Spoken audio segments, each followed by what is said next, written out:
Fact number 15. ಈ fact ತುಂಬಾ ಚೆನ್ನಾಗಿರುತ್ತೆ ಕೇಳಿ. ಯಾವ ಮೂವಿ ಸೀನ್ಗೂ ಏನು ಕಮ್ಮಿ ಇರಲ್ಲ.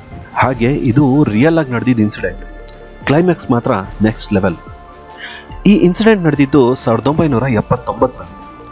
ಅವತ್ತು ಸಾಯಂಕಾಲ ಉತ್ತರ ಪ್ರದೇಶದ ಉಸ್ರಹಾರ್ ಪೊಲೀಸ್ ಸ್ಟೇಷನ್ಗೆ ಒಬ್ಬ ರೈತ ಬಂದ.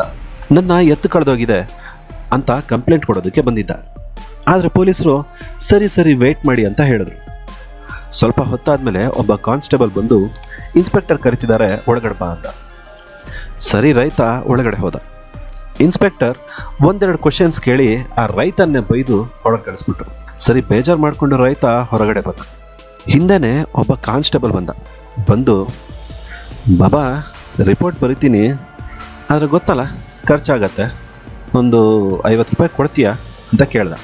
ಸರಿ, ಬಾರ್ಗೇನ್ ಮಾಡಿ ಕೊನೆಗೆ 35 ರೂಪಾಯಿಗೆ ರೈತ ಉಳ್ಕೊಂಡೆ. ಯಾಕಂದರೆ ಎತ್ತು ಇಂಪಾರ್ಟೆಂಟ್ ಅಲ್ವಾ. ಕಾನ್ಸ್ಟೇಬಲ್ ಒಳಗಡೆ ಕರ್ಕೊಂಡು ಹೋದ. ಸರಿ, ಅಲ್ಲಿರೋ ರೈಟ್ರು ಎಲ್ಲ ಸೇರಿಕೊಂಡು ಕಂಪ್ಲೇಂಟ್ ಕೂಡ ಬರ್ಕೊಂಡ್ರು.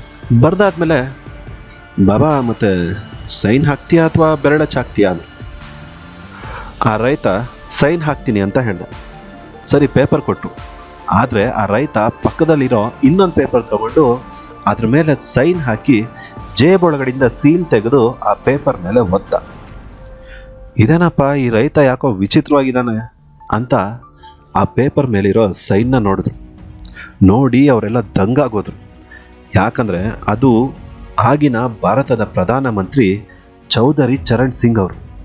ಹಾಗೆ ಆ ಸೈನ್ ಆ ಇಡೀ ಪೊಲೀಸ್ ಸ್ಟೇಷನ್ಗೆ ಸಸ್ಪೆನ್ಷನ್ ಆರ್ಡರ್ ಆಗಿತ್ತು. Fact number 14. ಅಕ್ಟೋಬರ್ 27ರಲ್ಲಿ ಇಂಡಿಯನ್ ಎಕ್ಸ್ಪ್ರೆಸ್ನಲ್ಲಿ ಒಂದು ನ್ಯೂಸ್ ಬಂತು. ಅದೇನಂದರೆ, ಒಬ್ಬ ಹೈಕರ್, ಅದೇ ಟ್ರೆಕ್ಕಿಂಗ್ಗೆ ಹೋಗ್ತಾರೆ ಅಲ್ವಾ, ಹಾಗೆ ಒಬ್ಬ ಹೈಕಿಂಗ್ಗೆ ಹೋಗಿದ್ದ. ಆದರೆ ಅವನು ಮಿಸ್ ಆಗೋದ. ಇನ್ನು ಮಿಸ್ ಆದಮೇಲೆ ಅಲ್ಲಿನ ಪೊಲೀಸರು ಕಾಲ್ ಮೇಲೆ ಕಾಲ್ ಮಾಡಿದ್ರು. ಫೋನ್ ರಿಂಗ್ ಆಗ್ತಿದೆ, ಆದರೆ ಯಾರೂ ಕಾಲ್ ತೆಗಿತಿಲ್ಲ. ಮೋಸ್ಟ್ಲಿ ಏನೋ ಆಗಿರಬೇಕು ಅಂತ ಹೇಳಿ ಸರ್ಚಿಂಗ್ ಆಪರೇಷನ್ನ ಸ್ಟಾರ್ಟ್ ಮಾಡಿದ್ರು. ಸರಿ, 32 ಗಂಟೆಗಳ ನಂತರ ಅವನು ಒಂದು ಬಂಡೆ ಸಂದಿನಲ್ಲಿ ಸಿಕ್ಕಾಕೊಂಡಿದ್ದ. ಸರಿ, ಟೀಮ್ ಅವರು ಅವನ್ನ ಕಾಪಾಡಿ ಅವನ್ನ ಕರ್ಕೊಂಡು ಬಂದ್ಮೇಲೆ ಕೇಳಿದ್ರು, ಅಲ್ಲಪ್ಪ ಅಷ್ಟು ಸಲ ಕಾಲ್ ಮಾಡಿದ್ವಿ, ಯಾಕೆ ನೀನು ಫೋನ್ನೇ ಎತ್ತಲಿಲ್ಲ ಅಂತ. ಅದಕ್ಕೆ ಅವನು ಹೇಳ್ದ, ಸಾರಿ ಸರ್, ನಾನು ಅನ್ನೋನ್ ಫೋನ್ ನಂಬರ್ಸ್ ತೆಗಿಯೋದಿಲ್ಲ ಅಂತ. ಅದನ್ನು ಕೇಳಿದ್ಮೇಲೆ ಆ ರೆಸ್ಕ್ಯೂ ಟೀಮ್ ರಿಯಾಕ್ಷನ್ ಹೇಗಿರಬೇಕು.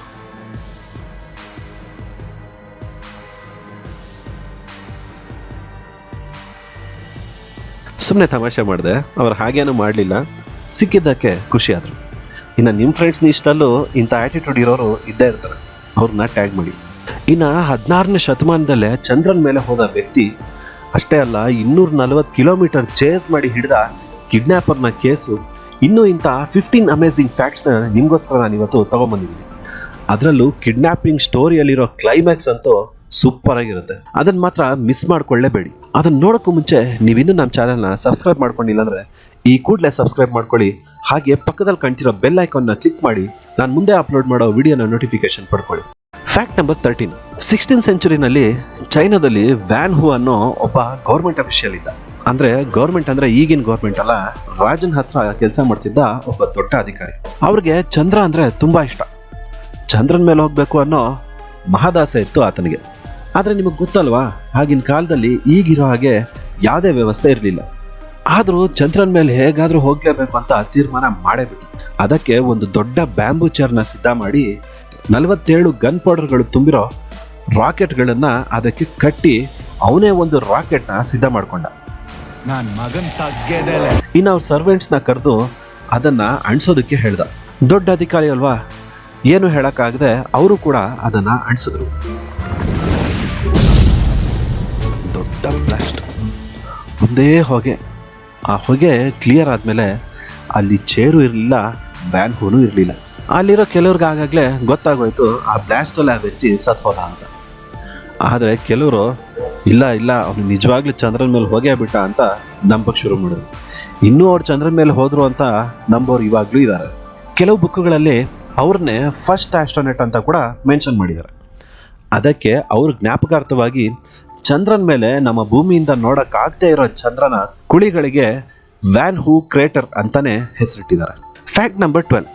ನಿಮಗೆ ಗೊತ್ತಾ, ವಾಟ್ಸ್ಆ್ಯಪ್ನ ಇಡೀ ಪ್ರಪಂಚದಲ್ಲಿ 2 ಬಿಲಿಯನ್ ಜನ ಯೂಸ್ ಮಾಡ್ತಿದ್ದಾರೆ. ಅಂದರೆ ಸುಮಾರು 200 ಕೋಟಿ ಆದರೆ ಈ ವಾಟ್ಸ್ಆ್ಯಪ್ ಕಂಪ್ನಿಯಲ್ಲಿ ಎಷ್ಟು ಜನ ಕೆಲಸ ಮಾಡ್ತಿದ್ದಾರೆ ಅಂತ ನಿಮ್ಗೆ ಗೊತ್ತಾ? ನಿಮ್ಮ ಆನ್ಸರ್ನ ಕಮೆಂಟ್ ಮಾಡಿ. ಎಷ್ಟು ಅನ್ಕೊಂಡ್ರಿ? ಲಕ್ಷ, 10,000, 1000?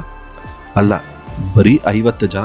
ಹೌದು, ಇಲ್ಲಿ ಕೆಲಸ ಮಾಡೋದು ಬರೀ 50 ಜನ. ಅಂದ್ರೆ ಒಬ್ಬರು ಸುಮಾರು 4 ಕೋಟಿ ಜನರ ಅಕೌಂಟ್ನ ಹ್ಯಾಂಡಲ್ ಮಾಡ್ತಿದ್ದಾರೆ. ಗ್ರೇಟ್ ಅಲ್ವಾ? Fact number 11. ಇದು ನಿಮಗೆ ಗೊತ್ತಲ್ವಾ? Statue of liberty. ಅಕಸ್ಮಾತ್ ಈ ಲೇಡಿ ನಿಜವಾಗ್ಲೂ ಇದ್ದಿದ್ರೆ ಹೇಗಿರ್ಬಹುದು ಅಂತ ನಿಮ್ಗೇನಾದ್ರೂ ಅನ್ಸಿದ್ಯಾ? ಹಾ, ಇದೇ ಡೌಟ್ ಒಬ್ಬನಿಗೆ ಬಂತು. ಅದಕ್ಕೆ ಒಬ್ಬ ಆರ್ಟಿಫಿಷಿಯಲ್ ಇಂಟೆಲಿಜೆನ್ಸ್ನ ಯೂಸ್ ಮಾಡಿ ಅದಕ್ಕೆ ಜೀವ ಕೊಟ್ಟಿದ್ದಾರೆ. ಸೊ ಆ ಲೇಡಿ ನಿಜವಾಗ್ಲೂ ಇದ್ದಿದ್ರೆ ಹೀಗೆ ಕಾಣ್ತಿದ್ರು. Fact number 10. ನಿಮಗೆ ಗೊತ್ತಾ? 75,000 ಹೂಗಳನ್ನ ಕೈಯಲ್ಲಿ ಕಿತ್ತು ಬಿಡಿಸಿ ಅದನ್ನ ಪ್ರೋಸೆಸ್ ಮಾಡಿದ್ರೆ ನಮಗೆ 1 ಪೌಂಡ್ ಅಂದ್ರೆ 453 ಗ್ರಾಮ್ ಕೇಸರಿ ಸಿಗುತ್ತೆ. ಈಗ ಗೊತ್ತಾಯ್ತಲ್ಲ ಅದು ಯಾಕೆ ಅಷ್ಟೊಂದು ಕಾಸ್ಟ್ಲಿ ಅಂತ. Fact number 9. 2014ರಲ್ಲಿ ಗಾಡ್ಜಿಲ್ಲಾ ಅಂತ ಮೂವಿ ಬಂತಲ್ವಾ? ಅದು ತುಂಬಾ ಸಕ್ಸಸ್ ಕೂಡ ಆಗಿತ್ತು. ತುಂಬಾ ಜನ ಗಾಡ್ಜಿಲ್ಲಾನ ನೋಡಕ್ಕೆ ಅಂತಾನೆ ಮೂವಿಗೂ ಕೂಡ ಹೋಗಿದ್ರು. ನೀವು ನೋಡಿರ್ತೀರಾ. ಆದ್ರೆ ನಿಮಗೆ ಗೊತ್ತಾ, ಈ ಮೂವಿಯಲ್ಲಿ ಗಾಡ್ಜಿಲ್ಲಾ ಕಾಣಿಸ್ಕೊಂಡಿದ್ದು ಬರೀ 8 ನಿಮಿಷ ಮಾತ್ರ. Fact number 8. ನೀವೀಗ ನೋಡ್ತಿರೋದು ಈ ಪ್ರಪಂಚದಲ್ಲೇ ಚಿಕ್ಕದಾದ ಮೆಕ್ಡೊನಾಲ್ಡ್ಸ್. ಇದಿರೋದು ಸ್ವೀಡನ್ನಲ್ಲಿ. ಇದು ಸುಮ್ಮನೆ ಪ್ರದರ್ಶನಕ್ಕೆ ಇಟ್ಟಿರೋದಲ್ಲ, ಇಲ್ಲಿ ಕಸ್ಟಮರ್ಸ್ ಕೂಡ ಬರ್ತಾರೆ. ಯಾರು ಅನ್ಕೊಂಡ್ರಿ? ಇಲ್ಲಿರೋ ಜೇನುಗಳು. ಹೌದು, ಇಲ್ಲಿರೋ ಜೇನುಗಳಿಗೋಸ್ಕರನೇ ಈ ಮೆಕ್ಡೊನಾಲ್ಡ್ಸ್ನ ಅಲ್ಲಿ ಇಟ್ಟಿದ್ದಾರೆ. Fact number 7. ನಿಮಗಿಲ್ಲಿ ಕಾಣಿಸ್ತಿರೋದು 300 ವರ್ಷ ಹಳೆಯದಾದ ವಿಶೇಷವಾದ ಚರ್ಚ್. ಇದನ್ನ ಸಂಪೂರ್ಣವಾಗಿ ವುಡ್ ಅಂದ್ರೆ ಮರದಲ್ಲಿ ಕಟ್ಟಿರೋದು. ಇದು ರಷ್ಯಾದ ಕಿಜಿ ಐಲ್ಯಾಂಡ್ಸ್ನಲ್ಲಿದೆ. ಇದರ ಇನ್ನೊಂದು ವಿಶೇಷತೆ ಏನಂದ್ರೆ ಈ ಚರ್ಚ್ನ ನಿರ್ಮಾಣದಲ್ಲಿ ಒಂದೇ ಒಂದು ಮೊಳೆನ್ ಕೂಡ ಯೂಸ್ ಮಾಡಿಲ್ಲ. ಹೌದು, ಮರದ ನಿರ್ಮಾಣ ಆದ್ರೂ ಇದರಲ್ಲಿ ಒಂದೇ ಒಂದು ಮೊಳೆ ಉಪಯೋಗಿಸಿಲ್ಲ. ಅದಕ್ಕೆ ನಾನು ಹೇಳಿದ್ದು ಇದು ಪ್ರಪಂಚದಲ್ಲೇ ವಿಶೇಷವಾದ ಚರ್ಚ್ ಅಂತ. Fact number 6. ನಿಮಗೆ ಗೊತ್ತಾ? ಕೊರಿಯಾದಲ್ಲಿ ಮಹಿಳೆಯರು ದಿನಕ್ಕೆ 30 ಸಲ ಅವ್ರ ಕಪಾಳಕ್ಕೆ ಹೊಡ್ಕೊಂತಾರಂತೆ. ಇದರಿಂದ ಅವ್ರ ಮುಖದಲ್ಲಿ ರಕ್ತ ಸಂಚಲನೆ ಆಗಿ ಅವರ ಮುಖದ ಚರ್ಮದ ಕಾಂತಿ ಚೆನ್ನಾಗಾಗತ್ತೆ ಅನ್ನೋದು ಅವರ ನಂಬಿಕೆ. ಮತ್ತೆ ಇದಕ್ಕೋಸ್ಕರ ನಿಮ್ಮ ಗಂಡನ್ನ ಅಥವಾ ನಿಮ್ಮ ಬಾಯ್ ಫ್ರೆಂಡ್ಸ್ನ ಹೆಲ್ಪ್ ತಗೊಳ್ಬೇಡಿ, ಮತ್ತೆ ಅವ್ರು ಹೀಗೆ ಹೆಲ್ಪ್ ಮಾಡ್ಬೋದು. Fact number 5. ನಿಮಗೆ ಮಾರ್ವೆಲ್ಸ್ನ Avengers, Guardians of the Galaxy ಮೂವಿಗಳು ಗೊತ್ತೇ ಇರುತ್ತೆ. ಅದರಲ್ಲಿ ಬರೋ ಈ ಗ್ರೂಟ್ ಕ್ಯಾರೆಕ್ಟರ್ ನಿಮಗೆ ಗೊತ್ತಿದೆ. ಆದ್ರೆ ನಿಮಗೆ ಗೊತ್ತಾ, ಈ ಗ್ರೂಟ್ಗೆ ವಾಯ್ಸ್ ಕೊಟ್ಟಿರೋದು ಹಾಲಿವುಡ್ನ ಫೇಮಸ್ ಆಕ್ಟರ್ ವಿನ್ ಡೀಸಲ್. ಅದಕ್ಕೋಸ್ಕರ ಅವರು ತಗೊಂಡ ಸಂಭಾವನೆ ಎಷ್ಟು ಗೊತ್ತಾ? ಬರೋಬ್ಬರಿ $54 ಮಿಲಿಯನ್. ಹಾ, ಕೊಡ್ಬೋದು ಬಿಡಿ ಅನ್ಕೊಂಡ್ರ?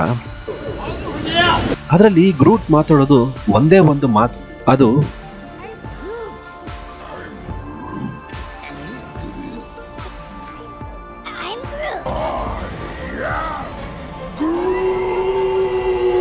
ಅಂದ್ರೆ ಬರೀ ಐ ಆಮ್ ಗ್ರೂಟ್ ಅಂತ ಹೇಳಿದ್ದಕ್ಕೆ ಅವ್ರಿಗೆ ಸಿಕ್ಕಿದ್ದು 400 ಕೋಟಿ ರೂಪಾಯಿಗಳು. Fact number 4. 1963ರಲ್ಲಿ ನ್ಯೂಯಾರ್ಕ್ನ ಬ್ರಾಂಕ್ಸ್ ಝೂನಲ್ಲಿ ಒಂದು ಹೊಸ ಸೆಲ್ನ ಓಪನ್ ಮಾಡಿದ್ರು. ಅದರಲ್ಲಿ the most dangerous animal in the world ಅಂದರೆ ಪ್ರಪಂಚದಲ್ಲಿ ಅತ್ಯಂತ ಕ್ರೂರ ಪ್ರಾಣಿ ಅಂತ ಓಪನ್ ಆಗಿತ್ತು. ಅದನ್ನು ನೋಡೋದಕ್ಕೆ ಜನ ಕೂಡ ಬಂದಿದ್ರು. ಆದರೆ ಅಲ್ಲಿ ಇದ್ದಿದ್ದು ಒಂದೇ ಒಂದು ದೊಡ್ಡ ಕನ್ನಡಿ ಮಾತ್ರ. ಹೌದಲ್ವಾ? ಪ್ರಪಂಚದಲ್ಲಿ ಮನುಷ್ಯರಿಗಿಂತ ಅತಿ ಕ್ರೂರ ಪ್ರಾಣಿ ಯಾವ್ದು ಹೇಳಿ? Fact number 3. ನೀವು ಫ್ಲ್ಯಾಶ್ ಅಥವಾ ರೀಸೆಂಟಾಗಿ ಬಂದ ಮಿನ್ನಲ್ ಮುರಳಿ ಮೂವೀಸ್ನ ನೋಡಿರ್ತೀವಿ. ಅದರಲ್ಲಿ ಮಿಂಚು ಮನುಷ್ಯನಿಗೆ ಹೊಡೆದಾಗ ಅವನಿಗೆ ಸೂಪರ್ ಪವರ್ಸ್ ಬಂದ್ಬಿಡುತ್ತೆ. ಆದರೆ ರಿಯಲ್ ಲೈಫಲ್ಲಿ ಹೀಗಾಗತ್ತಾ? ಹಾಂ, ಇಲ್ಲೊಂದು ಇನ್ಸಿಡೆಂಟ್ ಹೇಳ್ತೀನಿ ಕೇಳಿ. 1980ರಲ್ಲಿ 62 ವರ್ಷದ ರಾಬಿನ್ಸನ್ ಅನ್ನೋರಿಗೆ ಮೊದಲು ಕಣ್ಣು ಸರಿಯಾಗಿ ಕಾಣಿಸ್ತಿರ್ಲಿಲ್ವಂತೆ, ಕಿವಿನೂ ಸರಿಯಾಗಿ ಕೇಳಿಸ್ತಿರ್ಲಿಲ್ವಂತೆ. ಆದರೆ ಅವತ್ತೊಂದ್ಸಲ ಅವ್ರಿಗೆ ಮಿಂಚು ಬಂದು ಹೊಡಿತು. ಅವತ್ತಿಂದ ಅವ್ರಿಗೆ ಇವೆರಡೂ ಸರಿ ಹೋಯ್ತಂತೆ. Fact number 2. ಒಂದ್ಸಲ ಪೆಪ್ಸಿ ಈ ಥರ ಆ್ಯಡ್ ಕೊಡ್ತು, ಹ್ಯಾಪಿ ಹ್ಯಾಲೋವಿನ್ ಅಂತ. ಅಂದರೆ ಹ್ಯಾಲೋವಿನ್ನಲ್ಲಿ ಭಯ ಪಡಿಸೋ ಥರ ವೇಷ ಹಾಕೋತಾರೆ ಅಲ್ವಾ? ಈ ಥರ ಪೆಪ್ಸಿ ಕೋಕಾ ಕೋಲಾ ವೇಷ ಹಾಕ್ಕೊಂಡು ಭಯ ಪಡಿಸೋತಾರ. ಅದಕ್ಕೆ ಕೋಕಾ ಕೋಲಾ ಅದೇ ಆ್ಯಡ್ನ ಯೂಸ್ ಮಾಡಿ ಅದು ಆ್ಯಡ್ ಮಾಡ್ತು. ಅದರಲ್ಲಿ title everybody wants to be a hero, ಅಂದರೆ ಎಲ್ಲರೂ ಹೀರೋ ಆಗೋಕ್ಕೆ ಟ್ರೈ ಮಾಡ್ತಿದ್ದಾರೆ ಅಂತ ಹಾಕ್ತು. ಟಿಟ್ ಫಾರ್ ಟ್ಯಾಟ್ ಅಂದರೆ ಇದೇ ಇರಬೇಕು ಅಲ್ವಾ? Fact number 1. 2020 ಅಕ್ಟೋಬರ್ನಲ್ಲಿ ಉತ್ತರ ಪ್ರದೇಶನ ಲಲಿತ್ಪುರ್ ಪೊಲೀಸ್ ಸ್ಟೇಷನ್ಗೆ ಒಬ್ಬ ಮಹಿಳೆ ಬಂದು ತನ್ನ 3 ವರ್ಷದ ಮಗಳು ಕಾಣೆಯಾಗಿದ್ದಾಳೆ ಅಂತ ಕಂಪ್ಲೇಂಟ್ ಕೊಟ್ಟರು. ಇನ್ನು ಪೊಲೀಸರು ಅಲರ್ಟ್ ಆಗಿ ಹುಡುಕಕ್ಕೆ ಶುರು ಮಾಡಿದ್ರು. ನಂತರ ಪೊಲೀಸರಿಗೆ ಗೊತ್ತಾಯಿತು ಮಗಳು ಕಿಡ್ನ್ಯಾಪ್ ಆಗಿದ್ದಾಳೆ ಅಂತ. ಹಾಗೆ ಹುಡುಕ್ಬೇಕಾದ್ರೆ ಗೊತ್ತಾಯ್ತು ಆ ಹುಡುಗಿನ ಕಿಡ್ನಾಪ್ ಮಾಡಿದವನು ಅಲ್ಲಿನ ರೈಲ್ವೆ ಸ್ಟೇಷನ್ CCTV ಫುಟೇಜ್ನಲ್ಲಿ ಹುಡುಗಿನ ಕರ್ಕೊಂಡು ಹೋಗೋದು ಕೂಡ ಕಾಣಿಸ್ತು. ಅಷ್ಟೇ ಅಲ್ಲ, ಅವನು ರಪ್ತಿ ಸಾಗರ್ ಅನ್ನೋ ಟ್ರೈನ್ ಹತ್ತಿ ಭೋಪಾಲ್ಗೆ ಹೊರಟಿದ್ದು ಕೂಡ ಗೊತ್ತಾಯ್ತು. ಇನ್ನು ಈಗ ಕಿಡ್ನಾಪರ್ನ ಹೇಗಾದ್ರೂ ಮಾಡಿ ಹಿಡಿಲೇಬೇಕು ಅಂತ ತಯಾರಾದ್ರು ಪೊಲೀಸರು. ಆದರೆ ಅಲ್ಲಿಂದ ಭೋಪಾಲ್ ಮಧ್ಯದಲ್ಲಿ ತುಂಬಾ ಸ್ಟೇಷನ್ಗಳಿವೆ. ಅಕಸ್ಮಾತ್ ಯಾವುದಾದ್ರೂ ಸ್ಟೇಷನ್ನಲ್ಲಿ ಕಳ್ಳ ಇಳಿದ್ಬಿಟ್ರೆ ಏನು ಮಾಡೋದು? ಅದಕ್ಕೆ RPF ಇನ್ಸ್ಪೆಕ್ಟರ್ ಭೋಪಾಲ್ನಲ್ಲಿರೋ ಕಂಟ್ರೋಲ್ ರೂಮ್ಗೆ ಫೋನ್ ಮಾಡಿ ಟ್ರೈನ್ನ ಎಲ್ಲೂ ನಿಲ್ಲಿಸಬಾರ್ದು ಅಂತ ಕಮೆಂಡ್ ಮಾಡಿದ್ರು. ಸೊ ಟ್ರೈನ್ ಕೂಡ ಎಲ್ಲೂ ನಿಲ್ಲಿಲ್ಲ. ಸುಮಾರು 240 ಕಿಲೋಮೀಟರ್ ಟ್ರೈನ್ ಎಲ್ಲೂ ನಿಲ್ಲದೆ ಡೈರೆಕ್ಟ್ ಆಗಿ ಭೋಪಾಲ್ಗೆ ಬಂತು. ಅಷ್ಟೊತ್ತಿಗಾಗಲೇ ಅಲ್ಲಿನ ಪೊಲೀಸರೆಲ್ಲ ಅಲರ್ಟ್ ಆಗಿದ್ರು. ಸ್ಟೇಷನ್ನಲ್ಲಿ ಟ್ರೈನ್ಗೋಸ್ಕರ ಕಾಯ್ತಿದ್ರು.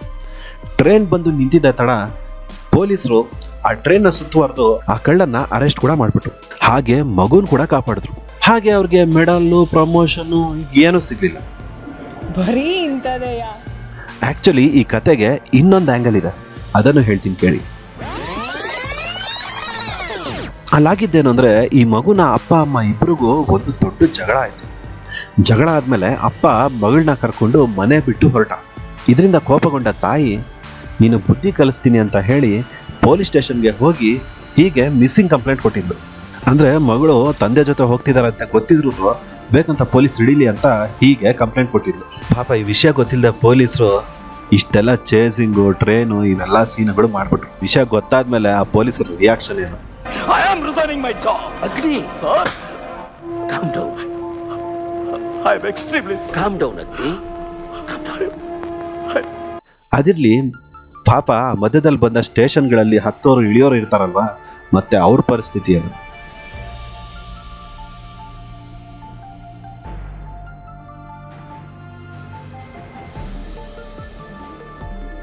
ಸೊ ಇದು ಫ್ರೆಂಡ್ಸ್ ಇವತ್ತಿನ 15 ಅಮೇಜಿಂಗ್ ಫ್ಯಾಕ್ಟ್ಸ್.